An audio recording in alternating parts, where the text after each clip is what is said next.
Hello students, आपका स्वागत है हमारे यूट्यूब चैनल मन लर्निंग में। इस वीडियो में हम फिर से करने वाले हैं संस्कृत व्याकरण में चित्र वर्णन। तो आज ये स्टार्ट करते हैं हम अपनी वीडियो को। वाक्यों के निर्माण में जो है कारक और विभक्तियों का ज्ञान आपको जो है बहुत अधिक सहायता करता है चित्र वर्णन में। तो हम जो है कारकों को ही जानेंगे और वे किस तरह वाक्य निर्माण में सहायक है ये देखेंगे। तो पहला कारक होता है कर्ता कारक और इसका चिन्ह होता है कर्ता ने।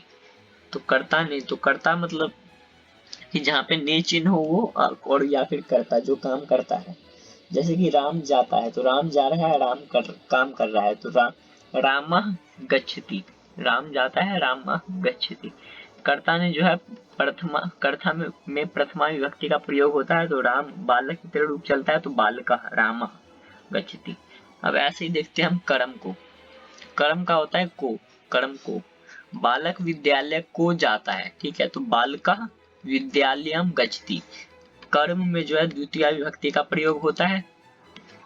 कर्ण से, द्वारा, वह हाथ से लिखता है मतलब हाथ के द्वारा लिखता है तो सह हस्तेन खादति, वह हाथ से खाता है, ठीक है, या फिर लिखती, सह हस्तेन लिखती। कर्ण में जो है तृतीय विभक्ति का प्रयोग होता है। संप्रदान में जो है के लिए या फिर को का चिन्ह आता है तो निर्धन को धन देना चाहिए तो निर्धनाय धनम देयम, निर्धनाय धनम देयम। संप्रदान में जो है चतुर्थी विभक्ति का प्रयोग होता है।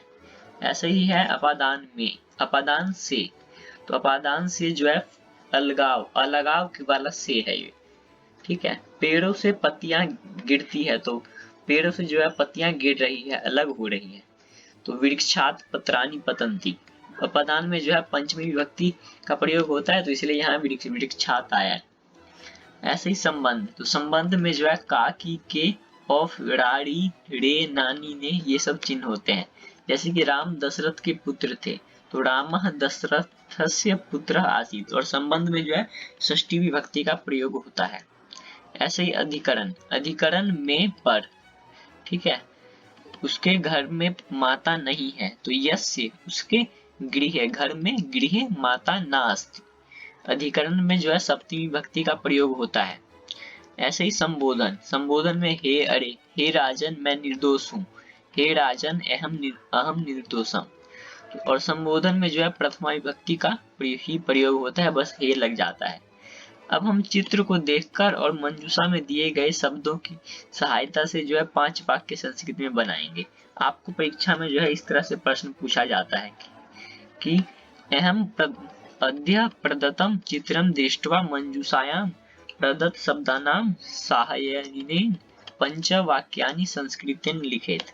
और ये या तो 5 नंबर का होता है या 10 नंबर का होता है, ठीक है। इसका अर्थ ये हुआ कि नीचे दिए गए चित्र को देखकर और मंजूषा में दिए गए शब्दों की सहायता से 5 वाक्य संस्कृत में लिखिए। तो ये जो ऊपर का है इसका अर्थ ये है। तो यहाँ अब हम यहाँ पे एक चित्र देख लेते हैं। यहाँ पे पेड़ दिख रहा है, पंछी उड़ रहे हैं, सूरज उदय हो रहा है और नदी दिख रही है यहाँ एक हमें, ठीक है। तो मंजूषा, इसमें हमें मंजूषा क्या क्या दिया गया है। चंद्र उदेति नारिकेल वृक्षा, नदी नदी तटे अनेके वृक्षा, आकाशे मेघा खगा स्वनिडेषु प्रविष्टा। सबसे पहले जो है आपको मंजूषा में दिए गए शब्दों का अर्थ पता होना चाहिए, ठीक है। और मंजूषा में दिए गए शब्दों का अर्थ देखते हैं। चंद्रमा, तो चंद्रमा, फिर वृद्धि या फिर उगना, नारियल के वृक्ष, नदी नदी का किनारा, एक मिनट, इसमें जो है चंद्र का अर्थ चंद्रमा, उदेति का वृद्धि, नारिकेल वृक्ष का नारियल का वृक्ष, नदी का नदी, नदी तटे नदी का किनारा, अनेके मतलब बहुत, अनेक, वृक्षा मतलब पेड़, आकाश मतलब आकाश में, मेघा मतलब बादल, खगा मतलब पक्षी, स्वनिडेषु मतलब अपने निवास स्थान पर, प्रविष्टा प्रवेश करना, ठीक है। तो ये थे हमारे मंजूषा के शब्दों का अर्थ। तो अब जो है हम संस्कृत में वाक्य बनाएंगे, ठीक है। मंजूषा में दिए गए शब्द जो है हमें वो थे चंद्र उदेति, चंद्रमा, और वृद्धि मतलब उगना। तो हिंदी में हम इससे वाक्य बना लेंगे, ठीक है। हिंदी में वाक्य बना लेंगे। शाम के समय चंद्रमा उग रहा है, हमने ये वाक्य बनाया, शाम के समय चंद्रमा उग रहा है। तो चंद्रमा का चंद्र था चंद्र और उगना का उदेती, तो चंद्र उदेती वैसे आ गया हमारा शाम के समय, तो उसका आ गया हमारा सायं काले, तो सायं काले चंद्र उदेती।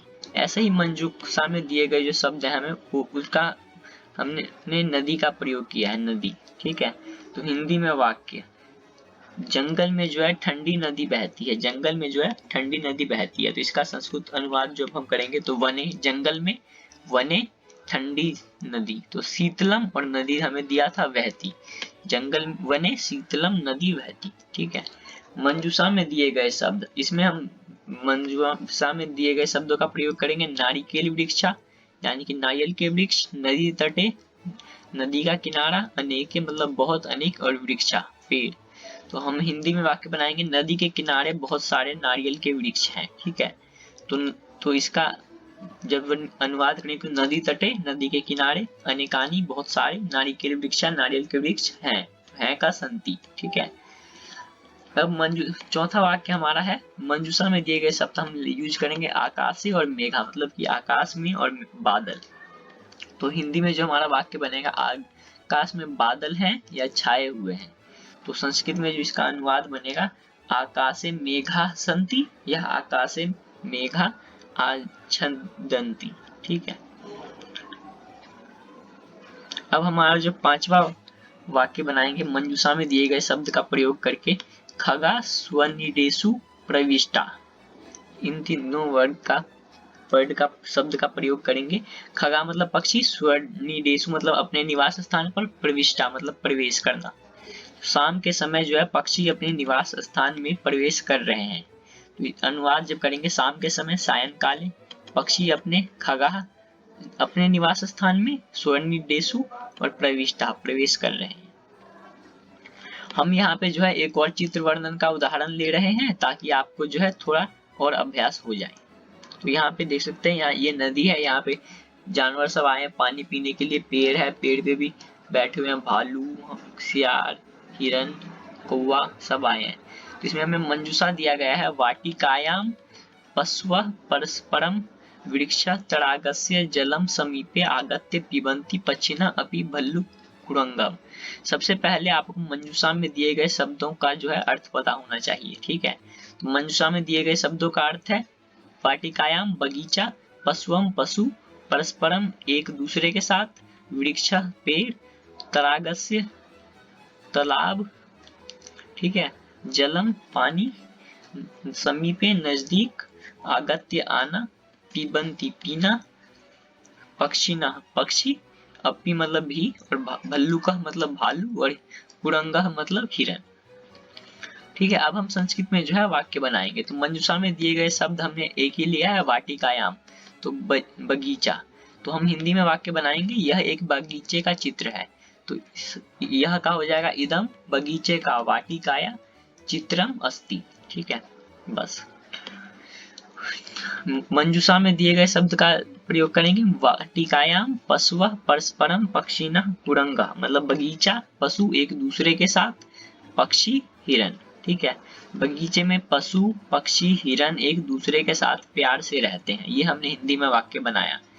ठीक है, तो इसका संस्कृत अनुवाद करेंगे तो, वाटिकायाम पशवः पशु पक्षिणः पक्षी, कुरंगः हिरन, परस्परम मतलब एक दूसरे के साथ स्नेहन प्यार से वसंती सम रहते हैं। अब तीसरा वाक्य बनाएंगे, मंजूषा में दिए गए शब्दों का प्रयोग करेंगे, पक्षिणः मतलब पक्षी, तडागस्य मतलब तालाब, समीपे नजदीक, आगत्य आना, जलम पानी, पिबन्ति पीना। तो हिंदी में वाक्य बना लेंगे हम, पक्षी तालाब के समीप आकर पानी पीते हैं। ठीक है, तो पक्षिणः तालाब के समीप, तालाब तडागस्य समीप समीपे, आकर आगत्य जलम पानी, पिबन्ति पीते हैं। ठीक है, अब एक और हम देखते हैं मंजूषा में दिए गए शब्द। तो अपि भल्लुकः, अपि मतलब भी, और भल्लुकः मतलब भालू।